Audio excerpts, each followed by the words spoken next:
In the winter of 1878, a substitute teacher in Cedar Creek, Indiana, made a discovery that would haunt the Methodist community for generations. Over 2 years, 50 children had vanished from the town's most beloved Sunday school program. Their names appeared in attendance records, yet their families seemed to have forgotten they ever existed. What she discovered beneath the church floorboards would reveal a horror so systematic that local authorities suppressed the evidence for decades. Tonight, we reveal the truth about Cedar Creek's most protected secret. Before we continue with the story of Margaret Wilson and the children who trusted her with their lives, this channel isn't for everyone, only for those brave enough to confront the darkest corners of America's religious history. If you're ready to hear stories that few channels dare to tell, hit that subscribe button and let me know in the comments what state you're listening from.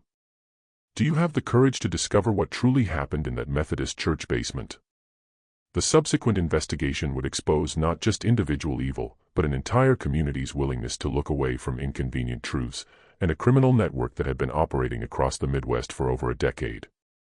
Cedar Creek lay in the heart of Indiana's coal country, where Methodist faith ran as deep as the mineshafts honeycombing the earth below. By 1876, the town boasted nearly 3,000 souls, most of them God-fearing families drawn by the promise of steady work in the expanding rail yards and coal operations that linked Indiana's resources to Chicago's hungry markets. The Baltimore and Ohio Railroad had reached Cedar Creek in 1871, transforming a sleepy farming community into a bustling hub of commerce and industry. This rapid growth brought challenges that tested the social fabric of traditional rural life. Irish and German immigrants arrived weekly, seeking work in the mines and rail yards, their Catholic and Lutheran faiths creating tension with the established Protestant majority. Methodist, Baptist, and Presbyterian congregations competed not only for souls, but for social influence in a community where religious affiliation often determined business opportunities and social standing. The First Methodist Church stood as the community's crown jewel, a magnificent structure of Indiana limestone with twin bell towers audible for miles across the rolling farmland. Completed in 1874 with donations from prosperous merchants and mine owners, the building represented Methodist aspirations to cultural leadership in a rapidly changing town. Its Gothic Revival architecture, stained glass windows imported from Cincinnati, and steam heating system marked it as the most modern religious facility in Hamilton County. Sunday mornings in Cedar Creek meant packed pews and children's voices raised in hymn. But it was the church's Sunday school program that truly set First Methodist apart. Under the leadership of teacher Margaret Wilson, a stern-faced woman of 42 who had arrived from Pennsylvania 5 years prior, the program had grown from a handful of local children to over 200 participants from surrounding counties. Parents brought their children from as far as 20 miles away, enduring difficult wagon rides over muddy roads to participate in what had become legendary throughout central Indiana. Margaret Wilson commanded respect through biblical knowledge, unwavering discipline, and an apparent gift for transforming even the most unruly children into model citizens. Her background teaching in Philadelphia's industrial schools had given her experience with children from diverse backgrounds, and she seemed to possess an intuitive understanding of how to reach young minds regardless of their family circumstances. Her assistant, Sarah Coleman, a soft-spoken, unmarried woman of 38, appeared to possess an almost magical ability to calm even the most restless child with her gentle voice and patient manner. Sarah had joined the program 2 years after Margaret's arrival, coming from a Methodist mission in Cincinnati where she'd worked with orphan children. Her references were impeccable, and her dedication to the children's welfare seemed absolute. Together, they were supervised by Robert Hayes, a prosperous businessman in his 50s who donated generously to expand the church's educational facilities. Hayes owned interests in 3 coal mines, 2 grain elevators, and the town's largest general store. His appointment to the church board had been unanimous, and his financial contributions had funded not only building improvements but also the innovative educational programs drawing families from across the region. What made Cedar Creek's Sunday school legendary throughout Hamilton County were the special biblical excursions, educational trips that combined scripture study with visits to historical sites across Indiana and neighboring states. These weren't simple afternoon outings, but elaborate week-long journeys promising to bring Bible stories to life through museum visits, tours of historical churches, archaeological sites, and meetings with prominent Methodist educators. The program's reputation grew through word of mouth and occasional articles in Methodist publications praising Cedar Creek's innovative approach to religious education. Parents throughout the region competed to have their children selected for these prestigious expeditions, presented as once-in-a-lifetime opportunities for young minds to expand beyond the limits of rural life. The Methodist denomination's emphasis on education and social improvement made such programs not just acceptable but celebrated throughout Protestant America. Since John Wesley's founding principles had emphasized learning and personal development, Methodist churches were expected to provide educational opportunities beyond simple Bible study. In an era when most children received minimal formal schooling, the promise of educational travel represented an extraordinary opportunity for families of modest means.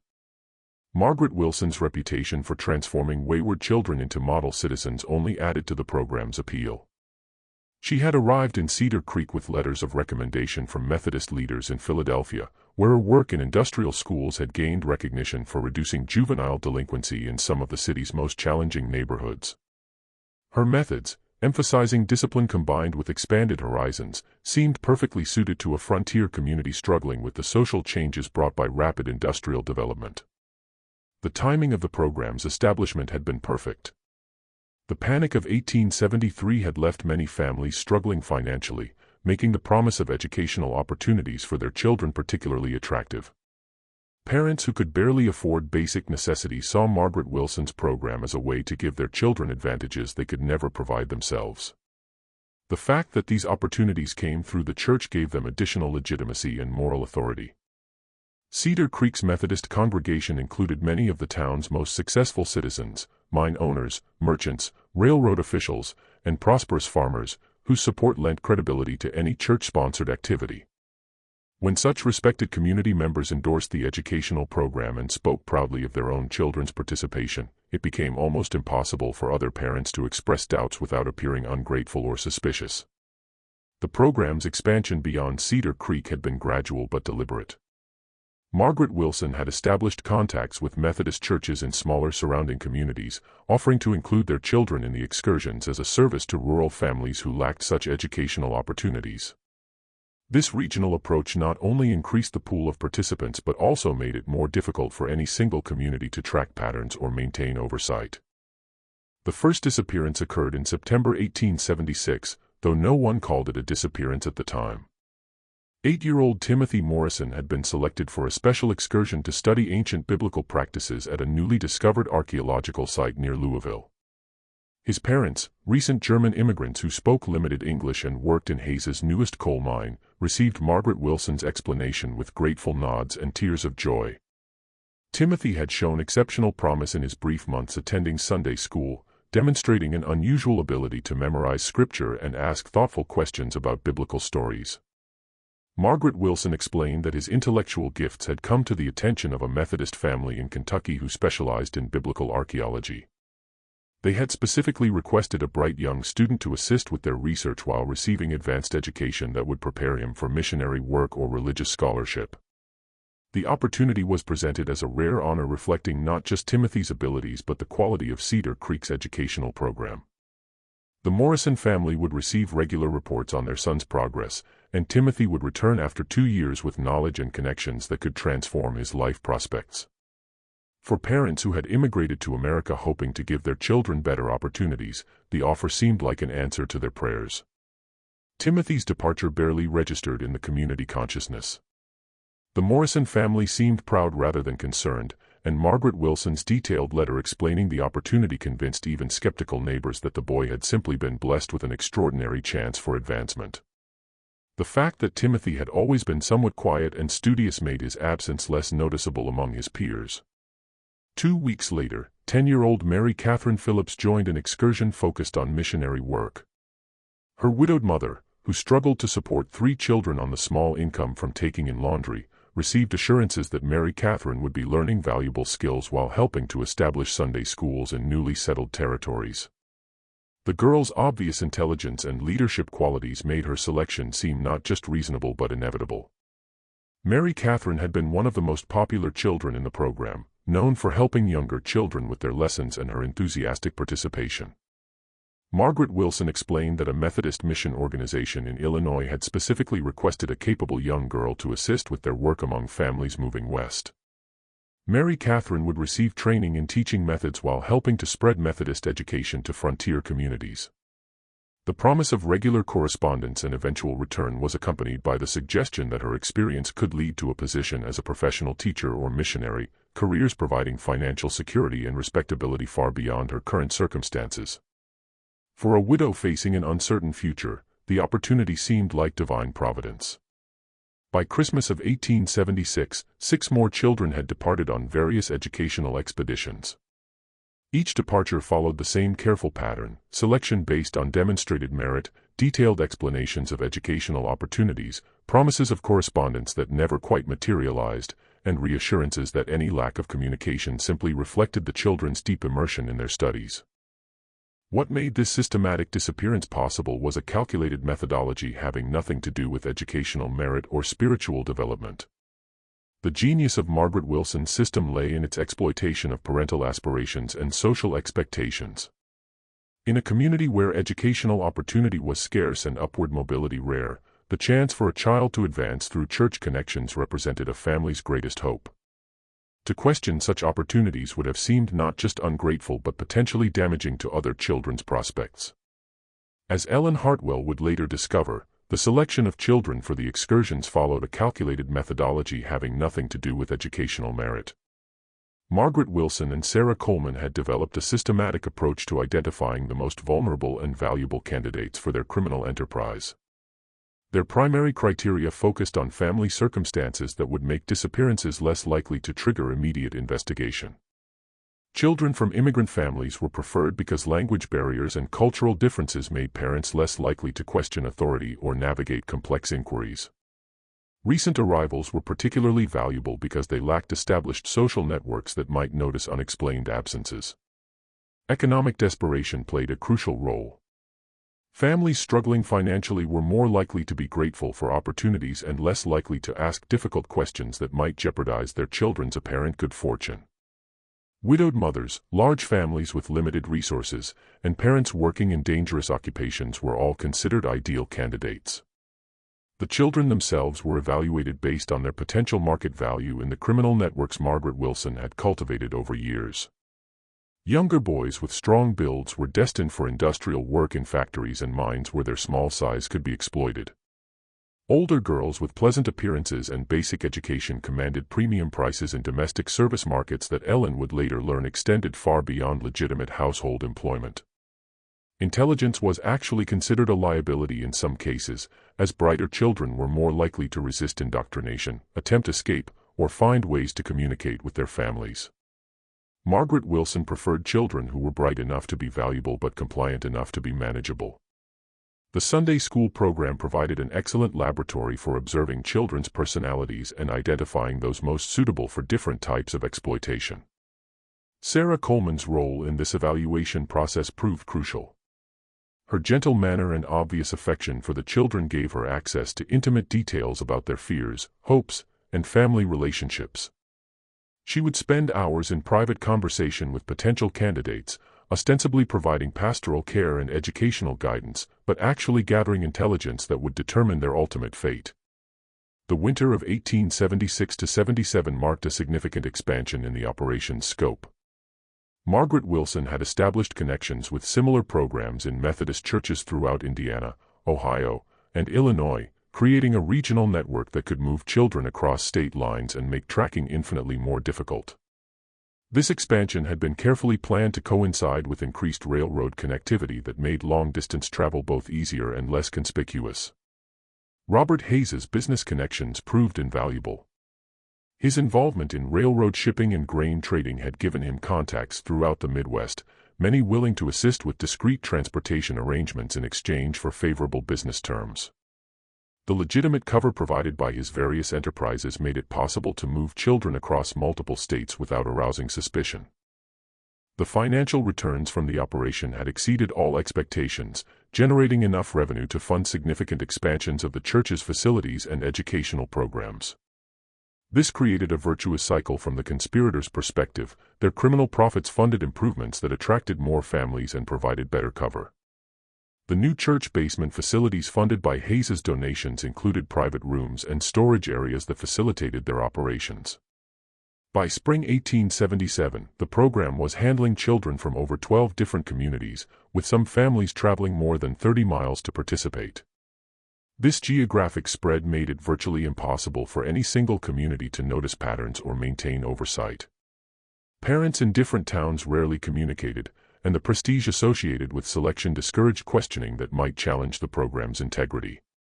But the true architect of this deception would prove to be someone far more calculating than anyone suspected. The operation's success attracted attention from criminal networks in major cities eager to establish reliable sources for child labor. Margaret Wilson's reputation for delivering healthy, educated, and properly conditioned children had spread through underground channels, leading to advanced orders and premium pricing that transformed opportunistic crime into systematic human trafficking. Sarah Coleman's personal journal, which Ellen Hartwell would eventually discover, revealed the psychological sophistication that made the operation possible. Unlike Margaret Wilson, whose motivations appeared primarily financial, Sarah demonstrated a disturbing fascination with the process of psychological manipulation itself. Her detailed observations of each child's personality, fears, and weaknesses read like clinical studies in human behavior.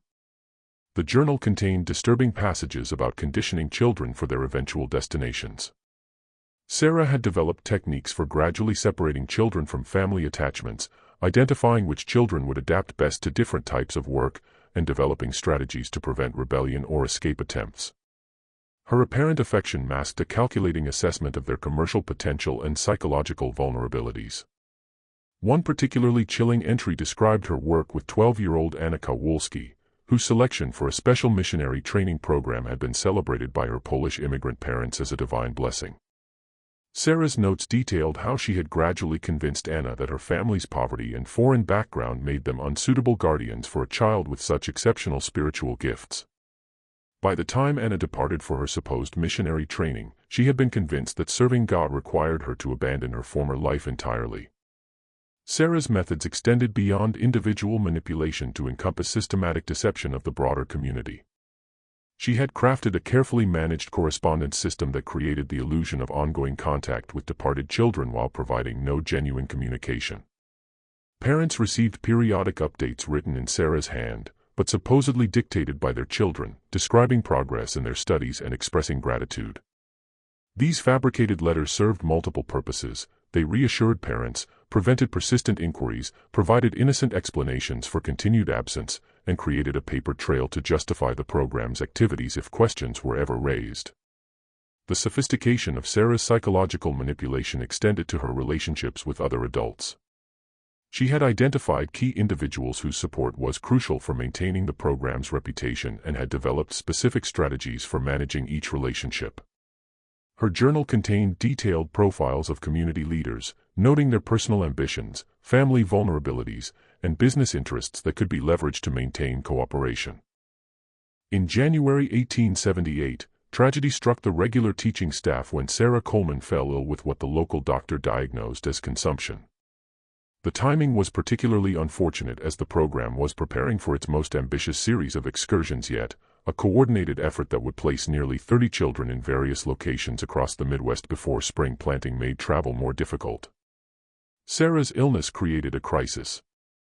Her intimate knowledge of each child's psychological profile and her carefully cultivated relationships with parents made her irreplaceable in the short term.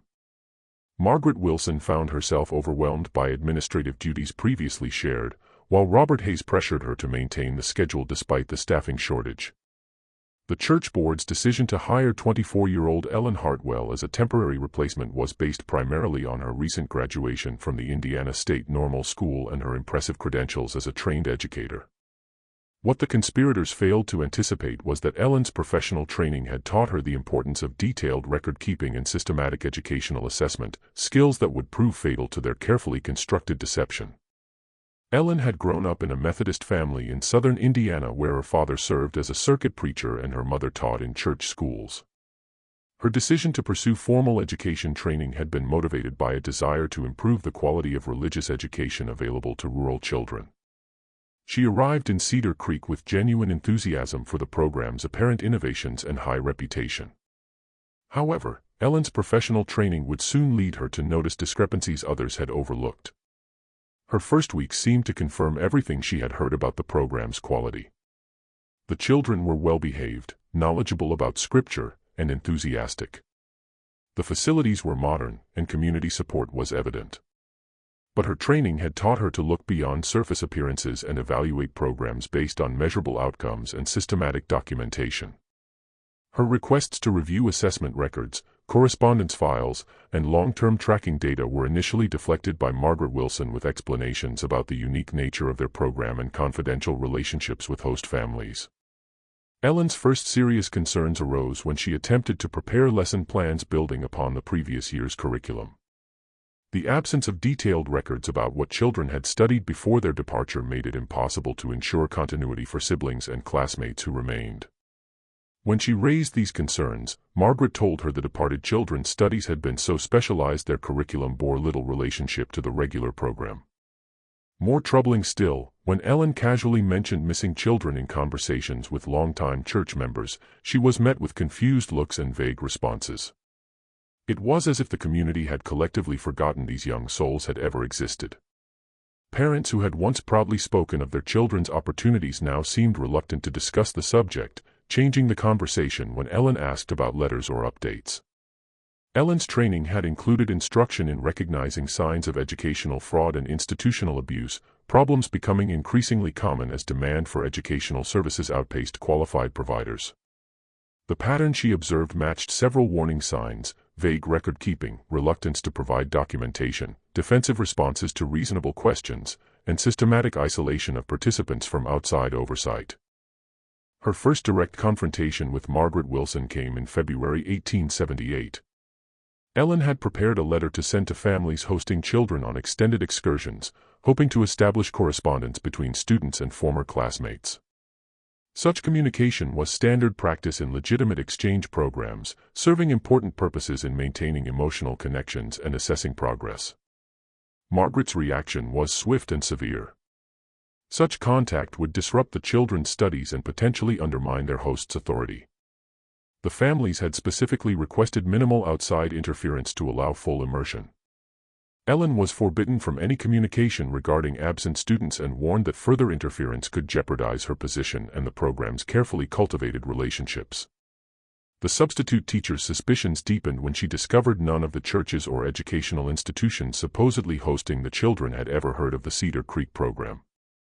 Letters sent to Methodist congregations in cities where children had reportedly been placed returned with polite but confused responses. No one had any record of Cedar Creek students or educational exchanges.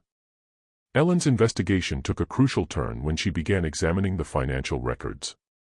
As a trained educator, she understood legitimate educational exchanges typically involved detailed financial arrangements, insurance considerations, and contractual agreements. The absence of such documentation seemed increasingly suspicious. Robert Hayes's role had always been presented as straightforward philanthropy, a successful businessman supporting community education. But Ellen's examination revealed a more complex pattern of transactions inconsistent with simple charitable giving. Large sums moved in and out of program accounts with no clear documentation of purpose or destination. More troubling were the personal financial changes she observed. Margaret Wilson had purchased substantial property and was reportedly considering California real estate investments. Sarah Coleman, despite her modest salary, had accumulated enough savings to afford extended medical treatment in Chicago. Robert Hayes had expanded his operations significantly, opening new stores and purchasing additional mining interests. Their collective wealth accumulation seemed far beyond what legitimate incomes could support. Ellen's father's experience as a circuit preacher had given her familiarity with the typical financial circumstances of Methodist educators. The prosperity displayed was unprecedented and inconsistent with supposed dedication to humble service. Ellen's growing unease reached a breaking point when she overheard a conversation between Margaret Wilson and Robert Hayes in the church basement after a Wednesday evening service. Their hushed tones and frequent references to shipments, accounts, and contacts in Chicago seemed entirely inconsistent with educational planning. The fragments suggested coordination of transportation, discussion of prices, and concerns about maintaining schedules that sounded more like commercial transactions. On the night of March 15, 1878, Ellen Hartwell made a decision that would haunt her for the rest of her life. Using her key to the church educational wing, she entered the building long after evening services had concluded. The basement rooms holding Sunday school classrooms during winter months held secrets she was determined to uncover, regardless of personal risk or professional consequences. The church basement at night was a maze of shadows and strange sounds. The steam heating system created mysterious noises, and winter wind rattled windows. Ellen's single oil lamp provided barely enough light to navigate familiar classrooms transformed and threatening in darkness. Her hands shook as she began her systematic search of Margaret Wilson's private office. What she found beneath a loose floorboard defied every assumption about the woman's character. A leather-bound ledger contained meticulous records spanning 2 full years, but these weren't educational records. They were business transactions documented with commercial precision and cold calculation. Each missing child was listed with age, physical description, family background, and what Ellen gradually realized were sales prices. Timothy Morrison, age 8, sturdy build, docile temperament, German family, limited English, had been sold for $85 to what the ledger cryptically referred to as Chicago textile interests. Mary Catherine Phillips, described as age 10, intelligent, leadership qualities, widowed mother, financially desperate, commanded $120 from Louisville Domestic Services. The entries grew more horrific as Ellen read deeper. Children were categorized by perceived value in different markets. Younger boys went to factories and mines, older girls to domestic service that Ellen feared meant something far worse. The ledger contained addresses in Chicago, Louisville, Cincinnati, and St. Louis, along with coded references to contacts who could arrange transportation and provide documentation.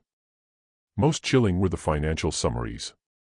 Over 2 years, Margaret Wilson, Sarah Coleman, and Robert Hayes had generated over $4,000 in documented revenue, more money than most Cedar Creek families would see in a lifetime. Additional notations suggested this represented only recorded transactions, with hints of off-book arrangements that could have doubled or tripled profits. The basement yielded additional evidence painting an even darker picture.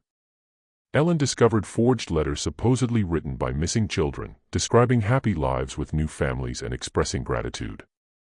These carefully crafted deceptions had been shown to any parent who became too persistent.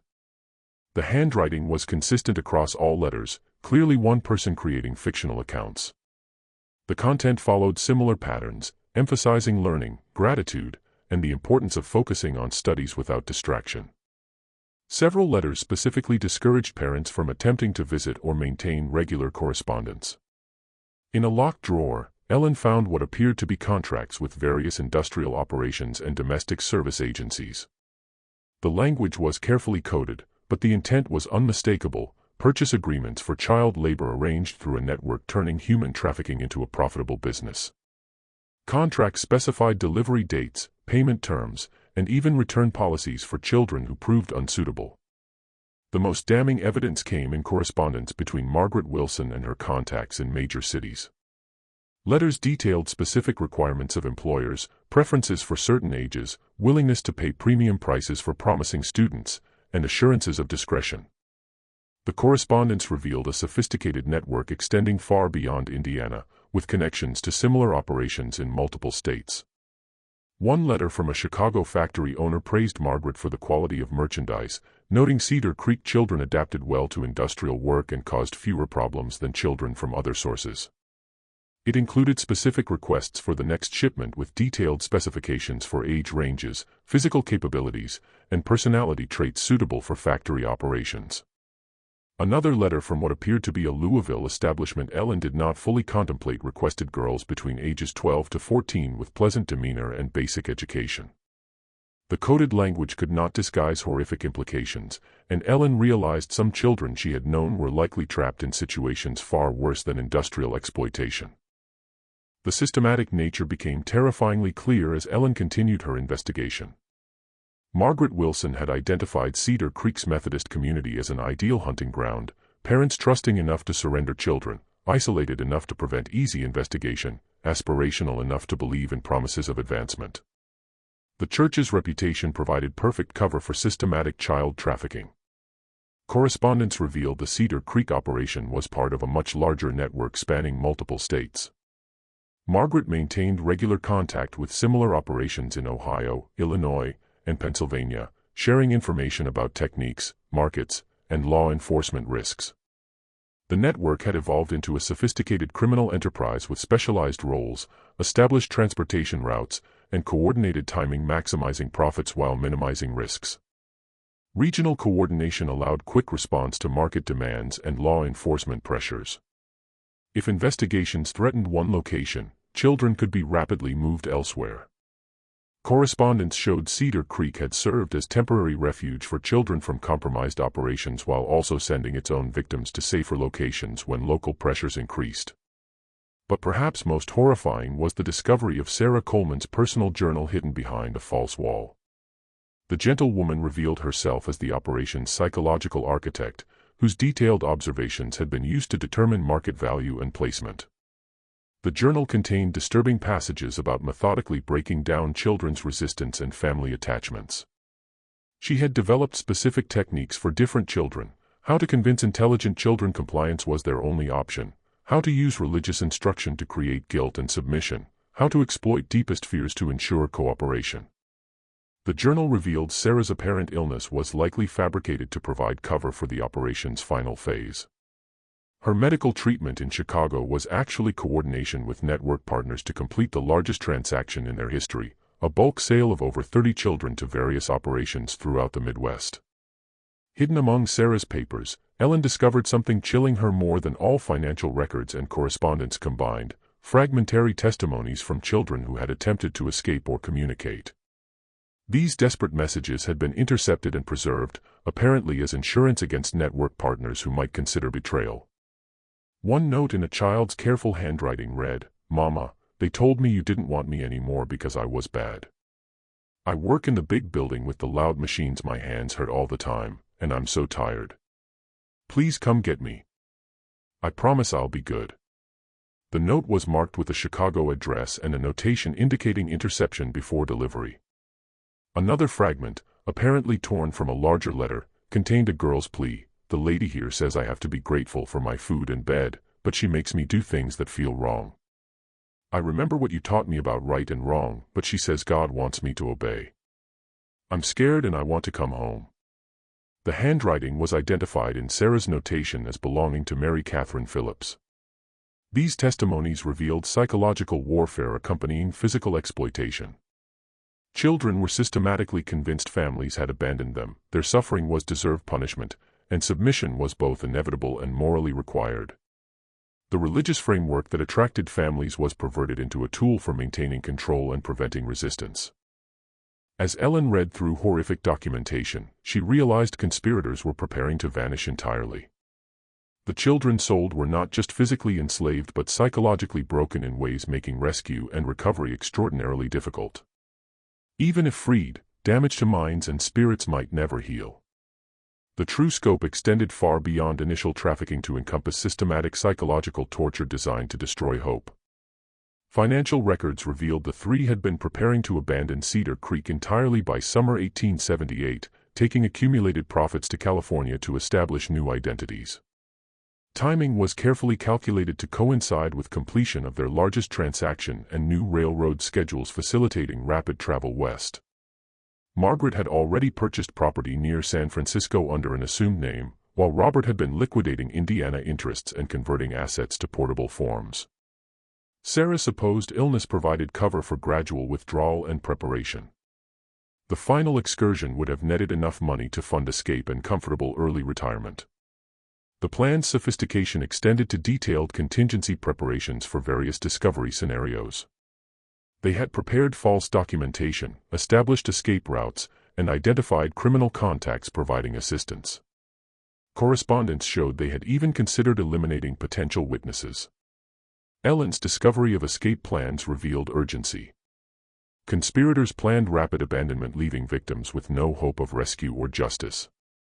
23 children scheduled for the upcoming excursion faced not just exploitation but potential disappearance into a criminal network spanning the continent.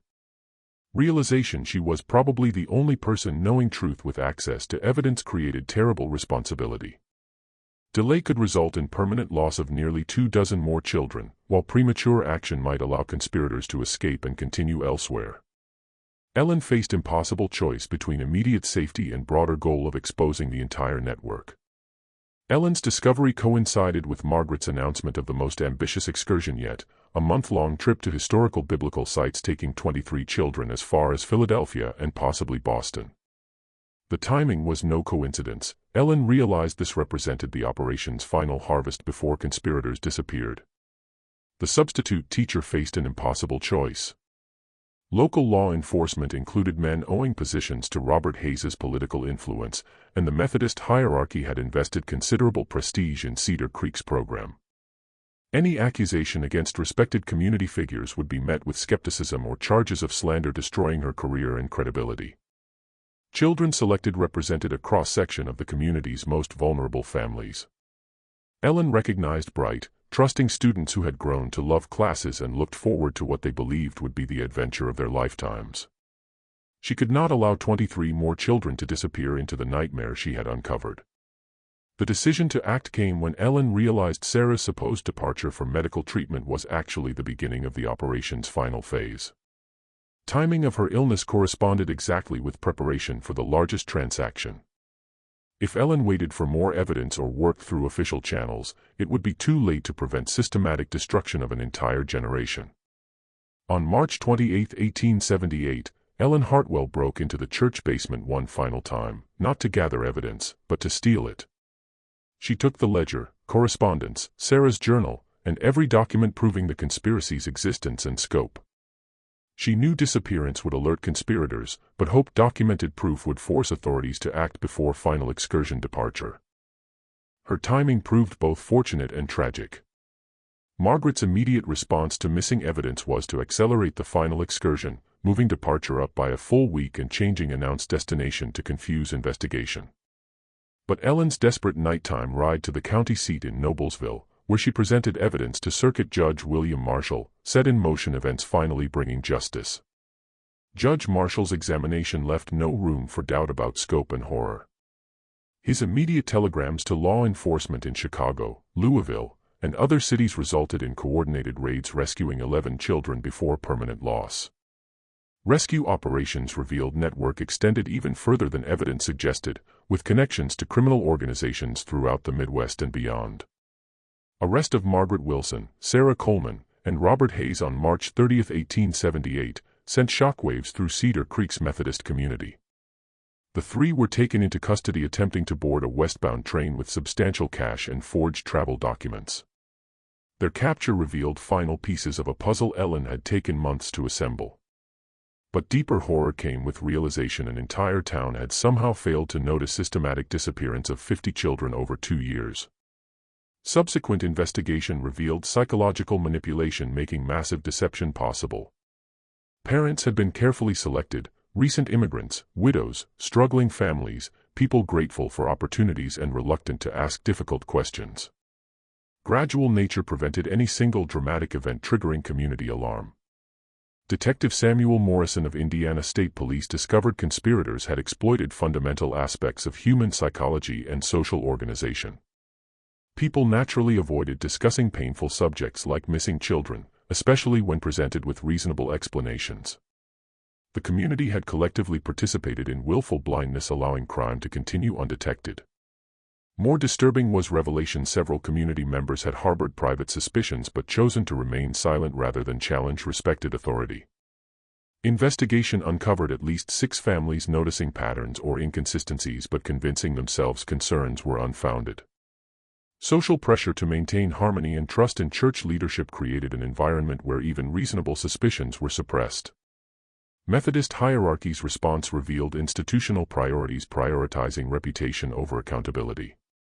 Rather than conducting thorough investigation of how crimes occurred under church auspices, denominational leaders focused on containing scandal and minimizing damage to public image. This created additional barriers to understanding full scope and prevented implementation of safeguards protecting other communities. Sarah's journal proved particularly valuable in understanding how operation maintained cover. Her careful study of each family's dynamics allowed conspirators to craft perfectly targeted explanations. Parents with religious aspirations were told children pursued advanced biblical studies, struggling families assured children gained job skills, ambitious parents convinced children made social connections benefiting entire family. Coordinated arrests across multiple states revealed Cedar Creek was just one node in a criminal network operating across the Midwest for over a decade. Law enforcement in Ohio, Illinois, Pennsylvania, and Missouri discovered similar operations using identical methods and often involving same criminal contacts.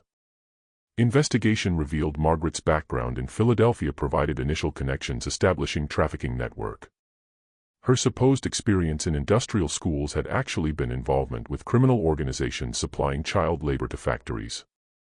Her move to Cedar Creek was deliberate expansion into rural communities where oversight was minimal and trust high. Robert's business connections provided crucial infrastructure. His involvement in railroad shipping and grain trading gave legitimate reasons for frequent travel and regional contact. His warehouses and transportation arrangements moved children across state lines without suspicion. Financial investigation revealed three had accumulated far more wealth than documented transactions suggested. Hidden accounts, property under false names, and complex arrangements indicated operation generated over $50,000 in profits, an enormous sum placing them among Indiana's wealthiest individuals. This success funded expansion and resources for corrupting officials. Network's reach extended beyond trafficking to encompass systematic corruption of law enforcement, political officials, and business leaders. Investigation discovered substantial bribes paid to sheriffs, judges, and railroad officials ensuring cooperation and preventing investigation. This corruption created protective umbrella allowing network to operate with impunity for years. Of 50 children disappearing, coordinated rescues managed to locate and recover only 18. Most had been thoroughly integrated into industrial operations or domestic service, making identification nearly impossible. Psychological trauma left many unable to readjust to normal family life, creating secondary tragedy haunting Cedar Creek for generations. Rescued children's testimonies revealed systematic psychological warfare. They had been told families sold them as unwanted burdens, suffering was punishment for unspecified sins, escape attempts would result in severe consequences for themselves and families. Medical examinations revealed evidence of malnutrition, physical abuse, and dangerous working conditions causing permanent health problems. Several showed signs of industrial accidents, missing fingers, respiratory problems from textile dust, developmental delays from chemical exposure. Full scope of physical suffering matched psychological damage requiring years of treatment. Perhaps most heartbreaking were children initially resisting rescue, having been thoroughly conditioned to believe circumstances normal and deserved. Several had to be gradually convinced rescuers were legitimate and they would not be punished for accepting help. Depth of psychological manipulation demonstrated criminal sophistication. Investigation revealed at least 12 children died in custody of purchasers, victims of industrial accidents, disease, or abuse never properly investigated. Deaths covered up through falsified records and corrupt officials ensuring no inconvenient questions about children supposedly never existing in official documentation. Trials became a sensation throughout Indiana and beyond. Prosecution's presentation laid bare not just scope but vulnerability, making Cedar Creek perfect hunting grounds. Testimony of rescued children, presented with careful attention to psychological fragility, provided devastating evidence of impact. Margaret's defense attempted portraying her as misguided idealist providing opportunities. Strategy collapsed when prosecutors presented financial records and correspondence demonstrating clear awareness of illegal activities. Final testimony revealed calculating individual exploiting religious faith and parental love for financial gain. Sarah's psychological manipulation proved difficult to prosecute under 1878 legal frameworks. While role in conditioning and deceiving was documented, subtle nature of psychological abuse not well understood. Defense argued care genuine even if misguided, but evidence of systematic emotional manipulation convinced jury of criminal intent. Robert's trial focused on financing and facilitating. Attorneys argued business activities legitimate and any involvement unknowing. However, financial evidence and correspondence demonstrated central role in planning and executing conspiracy. Conviction on multiple counts of conspiracy and trafficking resulted in longest prison sentence. Legal proceedings revealed significant gaps in existing laws regarding child trafficking. Prosecution relied on fraud, kidnapping, and conspiracy statutes not specifically designed for systematic trafficking operations. Complexity of interstate activity exposed weaknesses in law enforcement coordination not adequately addressed for decades. Methodist response revealed institutional priorities placing reputation management above accountability and victim support. Rather than comprehensive investigation, denominational leaders focused on damage control and distancing from Cedar Creek operation. Officials argued crimes perpetrated by individuals deceiving church as thoroughly as community. While technically accurate, this ignored institutional failures enabling conspiracy, lack of oversight, absence of verification procedures, culture of unquestioning trust. Refusal to implement reforms or provide support created additional trauma for affected community. Parents felt abandoned by institution trusted with most precious possessions. Lack of accountability reinforced sense children suffering meaningless and nothing learned. Local law enforcement failures equally significant. Sheriff Thomas Bradley's investigation revealed multiple reports dismissed without proper investigation over 2 years.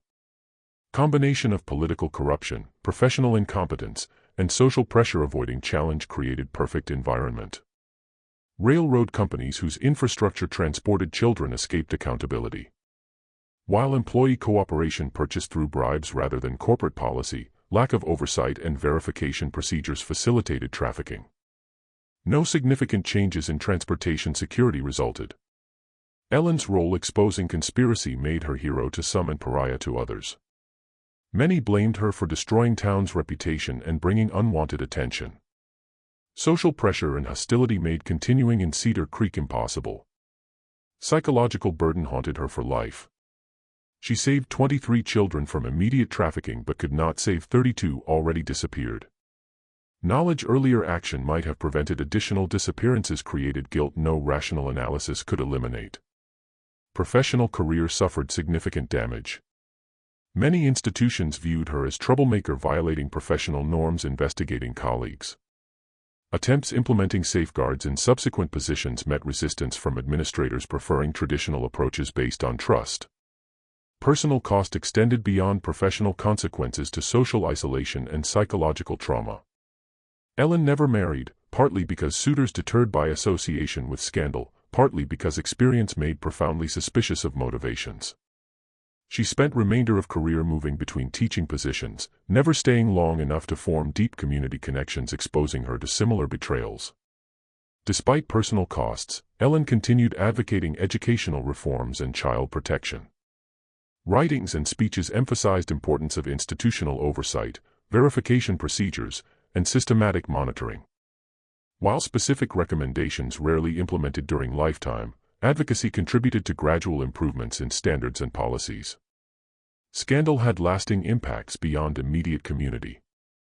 News coverage created national awareness of child trafficking and rural vulnerability. However, lack of systematic follow-up and institutional reform limited long-term benefits. Methodist handling influenced denominational policies regarding educational programs and oversight. While no comprehensive reforms immediately implemented, embarrassment and legal liability contributed to gradually increased scrutiny of church-sponsored activities involving children. Changes, while incremental, may have prevented similar operations in other communities. Financial impact severe and long-lasting. Town's reputation permanently damaged, leading to reduced investment and population decline. Many families who lost children left entirely, unable to remain associated with trauma. Economic consequences contributed to Cedar Creek's decline from prosperous industrial center to struggling rural community. Law enforcement agencies used case as catalyst for improved coordination and information sharing. Investigation revealed inadequacy of state and local authorities addressing interstate activity. While significant improvements not until early 20th century, case provided important precedents for federal involvement. Rescued children's long-term outcomes varied based on circumstances and support received. Some rebuilt lives achieving relative normalcy, others struggled with lasting psychological and physical damage. Lack of systematic support services meant recovery dependent on family resources and individual resilience. 20 years after arrests, follow-up investigation attempted determining ultimate fate of all 50 missing children. Results sobering: 18 rescued and returned, 12 confirmed dead, 20 remained missing with no reliable information. Investigation concluded most missing likely died in industrial accidents, disease, or abuse, but lack of documentation made definitive conclusions impossible. Financial investigation revealed conspirators' total profits exceeded $75,000, enormous sum placing them among wealthiest criminals in American history. Most never recovered, hidden in accounts untraceable with limited investigative techniques of 1870s. Victims' families received minimal compensation, many remained in poverty. Margaret died in prison 1884, serving only 6 years of 20-year sentence. Sarah released 1885 due to poor health and disappeared entirely, no reliable records of subsequent whereabouts.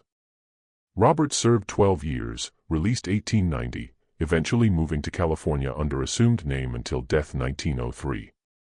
Network's other participants faced varying fates depending on involvement and prosecution effectiveness.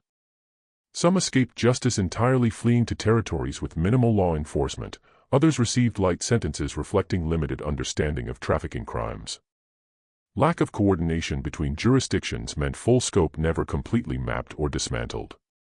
More than a century has passed, yet lessons remain painfully relevant. Case demonstrates how easily trusted institutions become vehicles for systematic evil absent adequate oversight. Conspirators' success depended not on elaborate deception but exploiting natural tendencies to trust authority and avoid uncomfortable truths. Crimes facilitated by communities' willingness to accept convenient explanations rather than ask difficult questions. Perhaps most disturbing is realization operation succeeded not because of criminal genius but ordinary human failings, greed, willful blindness, desire to believe authority inherently trustworthy. Systematic nature required planning, but underlying conditions exist in many communities preferring comfort to vigilance. Psychological manipulation reveals children's vulnerability to authority exploiting natural trust and desire for approval. Techniques not sophisticated by modern standards but devastatingly effective against children taught to respect and obey without question. Religious framework that should have protected was perverted into tool ensuring compliance and silence. Ellen's courage illustrates both power of individual moral action and personal cost such action often entails. Willingness to risk career and safety protecting children barely known demonstrates moral courage society desperately needs but rarely rewards adequately. Hostility from own community reveals difficulty challenging established systems harboring terrible secrets. If you've stayed until now, you're clearly unafraid confronting darkest chapters of history. Ellen's courage reminds us one person's willingness can save countless lives. What would you have done? Would you have bravery investigating when everyone else looked away? Share with someone appreciating true crime revealing uncomfortable truths about human nature. Hit like if story gave chills. Subscribe for more tales uncovering secrets hidden in America's religious history. Tragedy raises questions remaining relevant today. How protect vulnerable without paralysis by suspicion? What institutional safeguards prevent exploitation of trust while preserving social cooperation? How balance presumption of innocence for authority against need to protect those under care? Modern protection systems incorporate lessons, but new forms emerge as technology and social organization evolve. Fundamental vulnerabilities exploited, parental aspirations, economic desperation, deference to authority, remain unchanged, creating ongoing challenges. Institutional failures revealed, inadequate oversight, resistance to accountability, prioritization of reputation over victim welfare, continue manifesting in contemporary scandals involving religious organizations, educational institutions, and trusted entities. Methods change, but underlying patterns disturbingly consistent across eras. Perhaps most important lesson is preventing tragedies requires active vigilance rather than passive trust. Ellen's investigation succeeded not because extraordinary abilities but insistence on documentation, verification, and accountability when others accepted reassuring explanations. Example demonstrates protecting vulnerable requires ordinary people asking uncomfortable questions and demanding satisfactory answers. This mystery shows most trusted institutions can harbor darkest secrets and how easily complicit through willingness to believe comfortable lies. What do you think? Could entire community truly forget 50 missing children? Or were others knowing, choosing silence? Were Margaret and accomplices monsters or ordinary people corrupted by opportunity and greed? Leave comments sharing thoughts preventing such tragedies in our time. If enjoyed tale of hidden horror, wanting more uncovering America's darkest religious secrets, subscribe, hit notification bell, and share appreciating mysteries challenging what we think we know about past. Truth about Cedar Creek reminds vigilance price protecting innocent, and sometimes greatest evil comes disguised as greatest good. See you in the next.